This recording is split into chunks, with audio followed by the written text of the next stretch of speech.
Hello, Prime Media audiences. This is your host, Lidet Muleta. I'm here joined by a special guest, His Excellency Ambassador Lencho Bati, Ambassador of Ethiopia to Saudi Arabia. Your Excellency, Ambassador Lencho Bati, thank you so much for taking your time and joining me here at Prime Media. Thank you very much again. Thank you very much, Lidet. It's my pleasure to be interviewed by your media. Looking forward for your questions and the issues you want to address. Great, Your Excellency.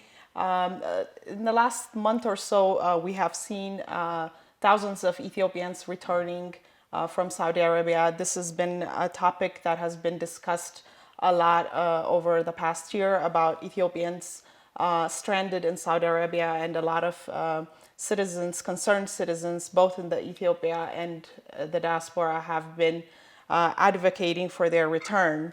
And we have been seeing lately that, 1,000 and more plus people have been arriving almost daily. And that is the topic that I wanted to discuss with you, since you are the representative to Ethiopia and Saudi Arabia. Just want to get to straight to the questions. Why are the Ethiopian citizens in Ethiopia stranded? What was the cause? What is the reason? What were they hoping to get while they were traveling to Saudi Arabia? And what was their condition? Thank you very much. Well, the history of migration of Ethiopian to Saudi Arabia goes back many decades back. And before the Western world opened its immigration to Ethiopians, Ethiopians traditionally migrate to Saudi and Egypt, looking for employment, coming to Saudi Arabia for school, scholarship, university studies. They also come to fulfill their religious requirements for Hajj or Umrah, for pilgrimage. So Ethiopians very much, whenever a foreign country or a foreign trip is entertained or explained or remembered, what comes to the mind of many people is the Middle East. So this is a tradition, and also the proximity of the region to our country is also another issue. And also since the 1940s and 50s, this country became very rich as a result of the discovery of oil and exporting oil, and they become very rich. As a result, a lot of job opportunities were opened for migrants from the developing countries, particularly the Horn of Africa, and also some northern as well as Western African countries. So many of our people come looking for jobs. And once you are here or you're recruited by agencies from Ethiopia, then you get your residence permit. Then based on that resident permit, you continue to get employment, and from the income you receive or they receive, they were continuing to support their families, support government, and support different causes. So they were very generous over the years, and they were also politically very active, socially very active in economic reconstruction, and particularly on household level, their contribution in sustaining the livelihood of the Ethiopians were very major and was highly appreciated. Although this is the history, but recently the Saudi Arabian state is also moving forward in a very rapid phase. It's developing, it's catching up with the West. It's one of the top 20 richest or influential country in the world.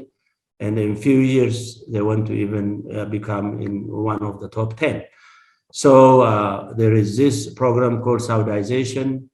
By 2030, the Saudi government envisions the workforce, by large, the workforce that migrants do, also be occupied by their own citizens. So they are encouraging their citizens to be active in labor market and in employment also.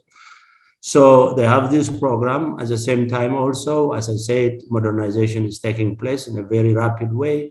Therefore, there is this issue of implementing labor rules, immigration rules, and requirements.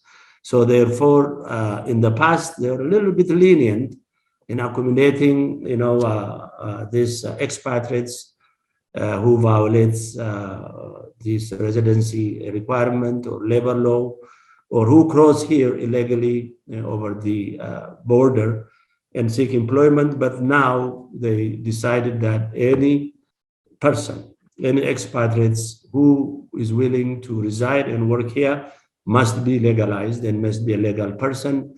So by implementing these policies, they started rounding up illegal immigrants from Ethiopia, Yemen, Somalia, India, and Pakistan, and in countries like Chad, Kenya also. So that's exactly what has taken place. And as I said, the number of Ethiopians who live in Saudi Arabia, the number is very large. That's why we have now large number of our migrants in detention center, which we are now transporting them to their own country. This has been going on for many years. And that's what we are doing. We are taking about 9 flights a week from Jeddah and also Riyadh, and repatriating them back to their country where they can live free and enjoy the reunion with their families. Great. So it sounds like the change from the past is that there is more stringent and more controlled immigration and work permit status from Saudi Arabia than it used to be before. So it sounds like that's where most Ethiopians and other country immigrants are being caught. What are some of the collaboration being done between Ethiopia and Saudi Arabia in order to make this repatriation successful? Because it's got to be costly. It's got to be it needs a lot of resources to even transport this many immigrants. So what are the collaboration being done between the two? Well, we are continuously engaging the Saudi government. Here, me as an ambassador with the foreign ministry and also Ministry of Internal Affairs.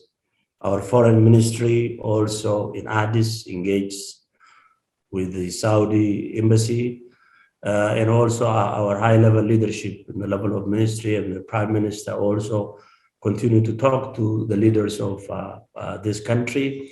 So obviously, the Saudis are not happy because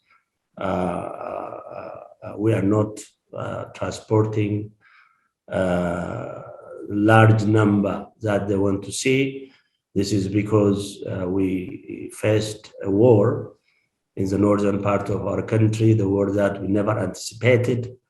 After years of civil war, after years of struggle for democracy and equality, we never thought this kind of war would be unleashed on Ethiopia again. This also complicated the repatriation process, because some of these migrants who are in detention center waiting for a flight back home come from the Tigray area.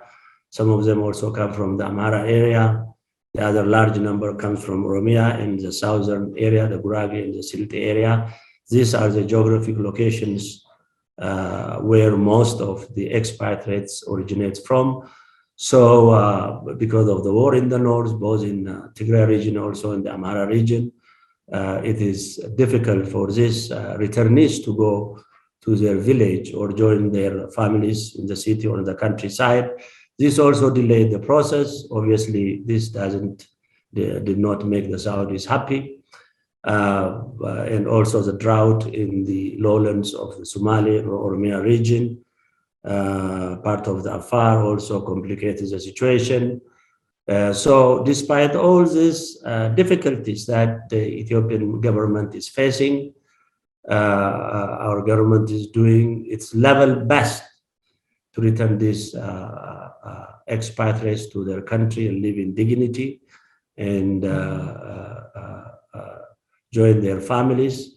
As you know, this is a flagship, is a trademark of our Prime Minister in his trip after he took power. A few months after he took power to different parts, he brought back Ethiopian immigrants on his own plane. So unlike the previous regimes, where regimes go to neighboring countries, persecute and assassinate and kidnap political opponents or people who have different views from there, this government adopt a different policy. Citizenship rights, citizenship issues, dignity is the most important policies that we pursue. That's one of the anchor areas of our foreign policy, besides promoting friendship and good neighborness or very cooperative relationship with other countries. The issue of our citizens globally, wherever they are, is a priority. A country or a state that does not respect its citizens will not get respect anywhere else. So respect, recognition begins or start with how your citizens are, how your passport is treated.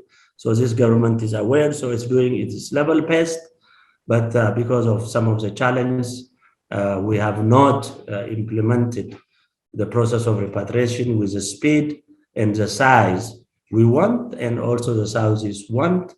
And the war also brought another complication, as I mentioned. But despite all that, now we resumed our flight, 9 flights a week. So we are planning to conclude this repatriation program with the shortest period of time so that they will not stay in detention center for a long time.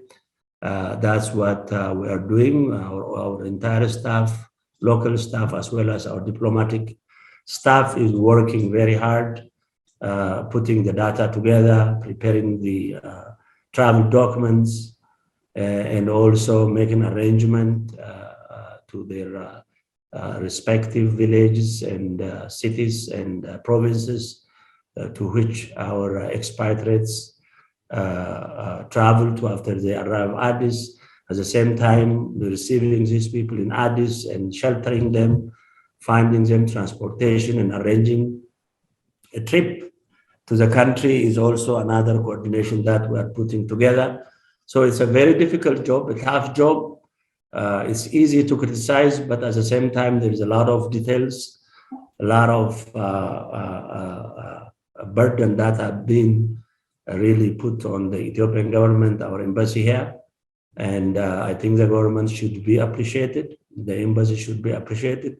No country who is going under this kind of difficulties really have room even to accept and settle this level of volume.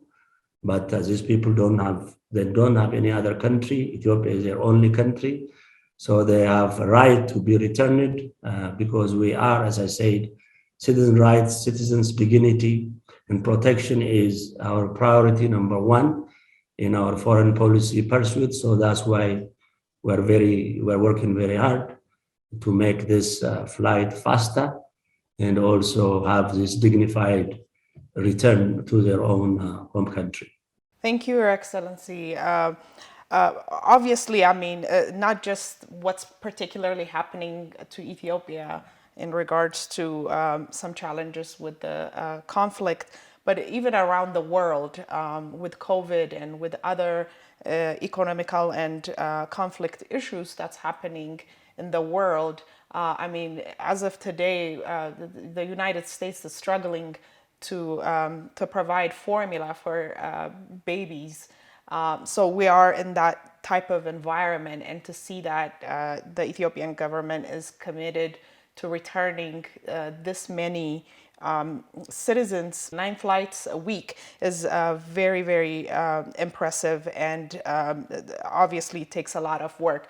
It's been said it's about 100,000 people that needs repatriated from Saudi Arabia. Is that the correct figure? And how many have so far been returned, and how many do we have left?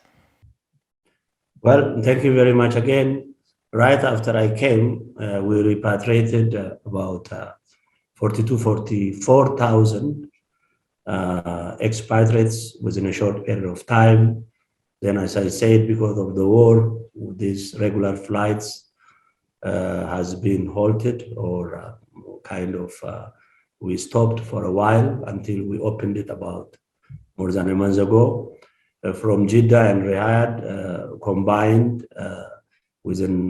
since we resumed the flights over the last few months, we repatriated close to 30,000, about 70,000 remain. And we believe there are also others who are outside, who don't have resident permits, or who have violated their residency requirements, or those who have overstayed after they came for Hajj or Umrah, or those who came for university, graduated, and decided maybe not to go. So we anticipate the number might increase, and the Saudis' pressure on illegal migrants is also, we expect, is going to increase. So this is going to be an ongoing process. But however, Saudi, although now they want to implement strict migration laws and rules, still there is a room, there is an employment. Recently, they promised close to 1 million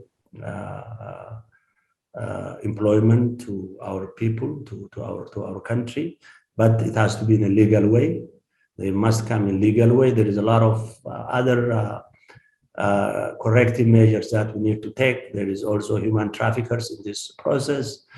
There are agencies, both in Addis and here, whose business is only to exploit the poverty of people, the most vulnerable, especially women and children. So we have to implement very strict requirement in Addis. Also, I actually suggest the diaspora agency have its own branch in which any expatriates who are willing to go to different country, who possess skill or who wants to do some domestic work or driver's work, construction work, go through that agency, get some training. At the same time, whenever they travel, also have contact and access to the embassies, so that their rights and their protection will be assured. Now, the agency from Addis send them, the agency receive here, they take months of their salary, both at the starting place and also as a destination. When they throw them into the custody of their, the landlord or the lord, whoever hired them, there is no follow-up. I think this needs to change. And also there are some who are really misled by fellow immigrants, agitating them. If you leave their place of employment, they can get a better payment. Leaving your place of employment means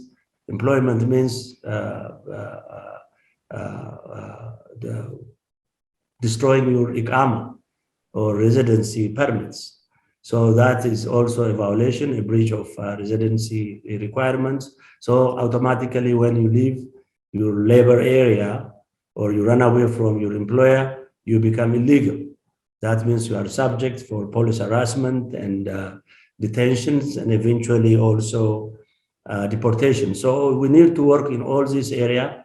We are planning to have a labor attaché at our embassy, labor attaché who regularly follow up on the working condition of our expatriates, make sure they are treated very well, make sure the working condition is not harsh, make sure also they are paid on time, and we make sure also their health care, their safety has been followed up, and also have access to health care, all those kind of stuff. So there is a lot of things to do. There is a labor here, although Saudization is a policy they are going to implement, but the kind of work that the Saudis are looking for, I think we can provide a lot of labor for that.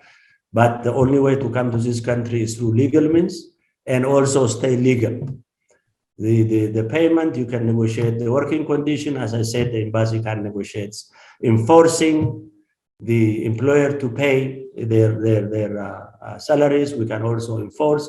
There is no need to run away and congregate in urban slums or ghetto areas, which also really made a lot of girls and women vulnerable for rape, beatings, and also unplanned pregnancies. I mean, the fertility is huge and large, and all this is because, if you fix some of these problems, as I said, and made a very formal and regulated, labor migration, I think we can increase the protection, and we can also ensure the safety of our citizens. So I'm talking to Ministry of Labor, as well as Ministry of Employment in Ethiopia also. I'm talking to the Foreign Ministry and also Diaspora Affairs. There are things to fix from our end. There are also a better negotiation, labor negotiation that we need to make with countries of the Gulf regions. Great, Your Excellency. Thank you so much for this information. You've mentioned many of the Ethiopians detained by the Saudi authorities have been because of the breaching of either border security or immigration status. Are there other cases of Ethiopians committing other forms of crimes, being detained or ready to be deported? Is majority of the issues just immigration statuses, or is there other crimes that our citizens are involved with? Yes, I mean, always you can address the issue of migration through the push and the pull factor. The pull factor in there, we talked about it because of the labor opportunities this country provide, because this is one of the richest country. This attracts a lot of our expatriates. That's the reason why they come. There is also another push factor, which is poverty and political instability. In the past, as you know, 4 years ago, there was massive protest, youth movement in our country against the previous regime, TPLF-led regime.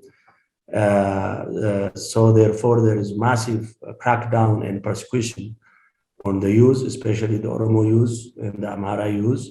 So therefore, some of them actually risked their life and took boats and came through the ports of Yemen, Djibouti, as well as Somalia. These are the people we call them, they call them boat people who come through that very difficult situation. It's internationally known. There is a lot of difficulties crossing these borders, as well as making a trip over the sea to reach the Yemeni ports. A lot of boats were sinking. A lot of people died, subsiding. So therefore, that's one reason. And the collapse of the Yemeni state also, Yemen being bordering Saudi Arabia, and the borders being porous, and the lack of securities and law enforcement in Yemen, also exacerbated these things. So many of our people came to Saudi through Yemen.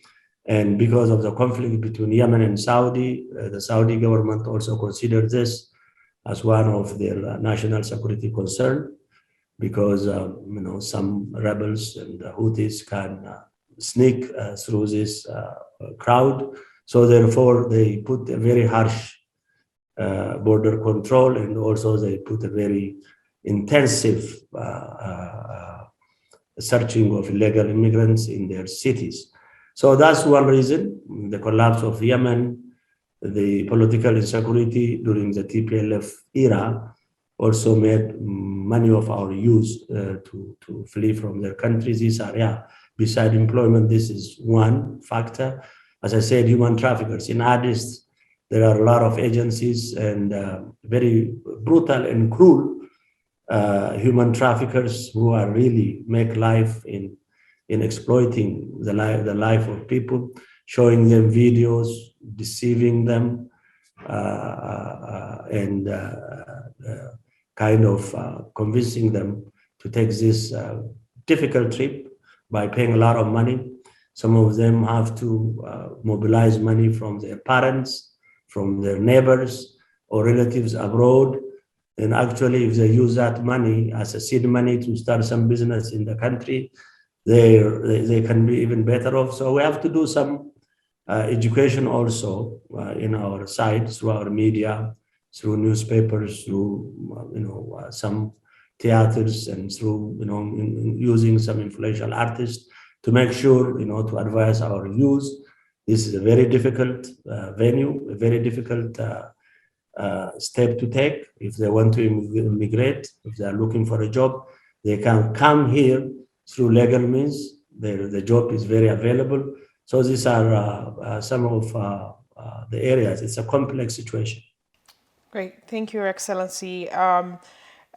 Many of the Ethiopians being repatriated have obviously experienced a lot of trauma, whether it's in detention center or just their experience to get there, to actually get to Saudi Arabia and so forth. What are some of the steps that the Ethiopian government is taking to ensure that people who are being repatriated are receiving the type of services that they need, whether it's mental health assessments or even other types of help? And in this day and age where, not just Ethiopia, but the entire world is stretched thin, how is the international community also rallying to, support this type of immigrants that are being sent back to Ethiopia? Does Ethiopia have the resources?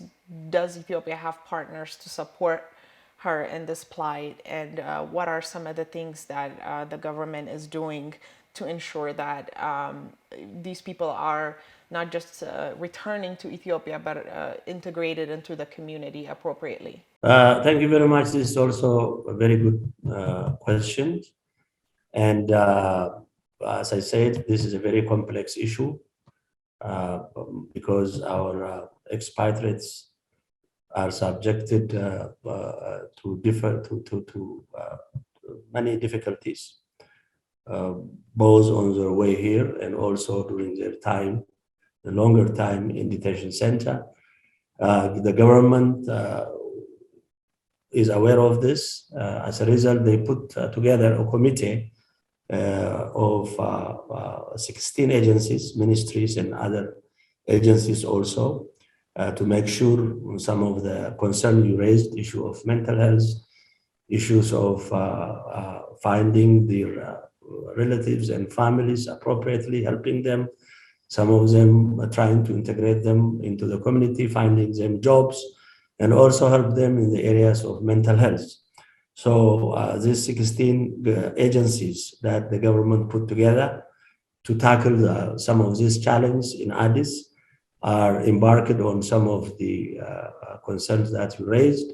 As I said, also, as you appropriately mentioned it, the resource is an issue. We are out by our own here. It's an Ethiopian resource. and our resources are very scarce now because of difficulties we are facing. We are in transition.